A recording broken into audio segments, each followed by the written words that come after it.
protože se už nějaký čas zabývám rozpočty pro naši rodinu. Vytvořila jsem vlastně kolem toho v celku z mýho pohledu jednoduchý systém, tak vím, co všechno jsem vytvořila za nástroje, kterými pomáhají předcházet nečekaným výdajům. Protože i když já udělám sebelepší rozpočet, stejně se mi stává, že přijdou některé výdaje, které jsem úplně neplánovala, protože jsme mohli změnit nějaký priority v našem životě, nebo prostě přijde nějaká výhodná nabídka, nebo prostě něco nutně začneme potřebovat a víme, že to nepočká. I když je sebelepší rozpočet, stejně ne vždycky úplně klapne na 100%. Dobrý den, já jsem Markéta Langová, maminka, která se zabývá financemi pro naši rodinu, stejně tak pro své klienty. Dneska s vámi projdu tu věc, která se týká neočekávaných výdajů. Je to něco, co vidím, že mi prostě narušuje pravidelně ty mý krásné představy o tom, jak ten svět bude vypadat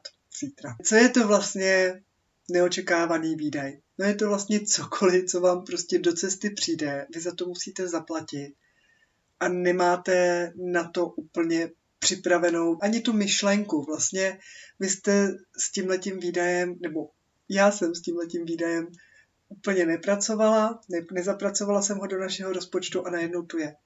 A je potřeba ho pokrýt. Asi tak jako největší výdaj, nebo neočekávaný výdaj, on to byl jako z části očekávaný výdaj, ale pro tu danou chvíli to byl fakt neočekávaný výdaj, který nás v životě potkal, byl ten, že my jsme měli dluh. My jsme měli celku vyšší dluh, který jsme byli domluvení, že ho zaplatíme za pár let.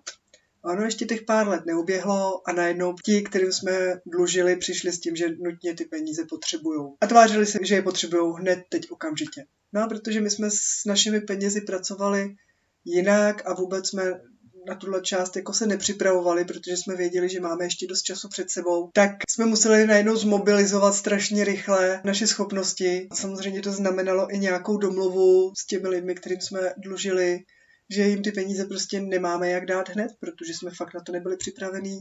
Domluvili jsme se, že jim je dáme za rok. Naštěstí to šlo odsunout o ten rok, jinak bychom si asi museli brát úvěr. Každopádně nám nezbývalo, než v podstatě všechny naše plány, kterými jsme měli, v tu chvíli rozbořit. Všechno, co nám zbývalo, všechny naše přebytky, začít spát tady na tu jednu hromadu, kde jsme potřebovali dosáhnout toho, aby my jsme ten dluh byli schopni fakt za ten rok umořit. A do toho nás ještě jako napadla vzletná myšlenka, že náš syn už je dost velký, měli bychom mu přenechat tady náš pokoj, ve kterém jsme do té doby spali společně. A k tomu jsme potřebovali udělat nějaké zase úpravy, které bohužel nebyly až tak levný, jak bychom si přáli. Takže my jsme měli najednou 2 velké výdaje, které nás čekaly. A věděli jsme, že za rok potřebujeme dát peníze na tu jednu hromádku. No a aby jsme se něčemu takovému mohli vyvarovat do příště, tak krom toho, že jsme si z toho vzali poučení, že i na dluhy, který ta doba jejich splacení přijde až někdy víc v budoucnu, tak je potřeba se na ně připravovat už dřív a začít si na ně odkládat dřív. Tak stejně tak jsme zjistili, že je potřeba jako trošku líp plánovat a to, že naše dítě bude mít 5 let a už by mohlo mít vlastní pokojíček, jsme mohli tak nějak rušit už v době, kdy se narodil, ale v té době to prostě nebyla naše představa a nám to do té hlavy vůbec nedoteklo. Co já dělám pro to, abych teda se těmhletěm nečekaným událostem vyhnula, je to, že jakmile vím, že mám něco před sebou, na co potřebuji ušetřit, tak já na to prostě dávám stranou. Dávám na to stranou pravidelně, a záleží na tom, pokud vím, že je to nějaký roční výdaj, tak na ten umím spočítat, tam dávám prostě nějakou 12. Pokud vím, že je to nějaký větší výdaj, na který se prostě potřebuju zaměřit, tak na ten cpu maximum peněz, který mi v tu chvíli zbývají v ruce. A já to cpu na tu hromádku k umoření dluhu nebo k ušetření něčeho a maximalizuju své úsilí k tomu, abych tu svoji metu dosáhla ideálně co nejdřív. Vedle toho pracuji na tom, aby jsme měli nějakou finanční rezervu. Tu vytváříme z toho důvodu, že může se cokoliv přihodit v práci, u partnera nebo se mnou.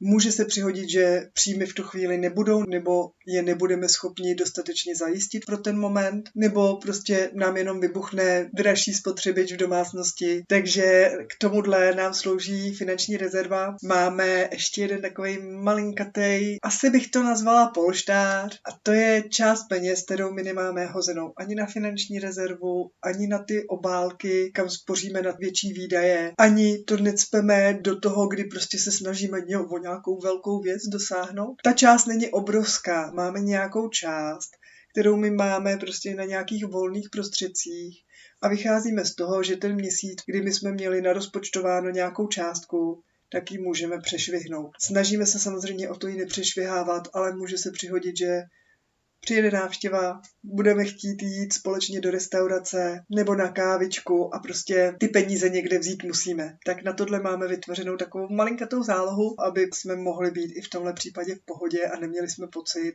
že si úplně rušíme ten náš rozpočet. No a pokud bych teda vám měla dát nějaké doporučení, jak se vůbec ke svým penězům postavit, krom toho, že teda potřebujete znát vaše příjmy a výdaje, tak abyste dokázali vůbec jako se rozhodnout, jakou cestou se chcete vydat, a abyste věděli, jaký možnosti vůbec máte, tak si zajistěte pár bodů. Mějte finanční rezervu na neočekávaný větší výdaje. Když budete mít nějaký dluh nebo něco, na co šetříte, přijde to v relativně rychlé době, tak dávejte maximum peněz, které vám zbývají právě na tuhletu hromádku, ať se vám to vůbec povede dosáhnout. Šetřete si do obálek na výdaje, o kterých víte, že v průběhu toho roku přijdou a vy si na ně můžete tou menší částkou ušetřit postupně a vy víte, že v té obálce to prostě je tam, jak kdyby to pro vás ale jakoby neexistovalo a začne to existovat až v den té platby. No a poslední, taková ta malinkatá rezervička, takovej ten polštářek,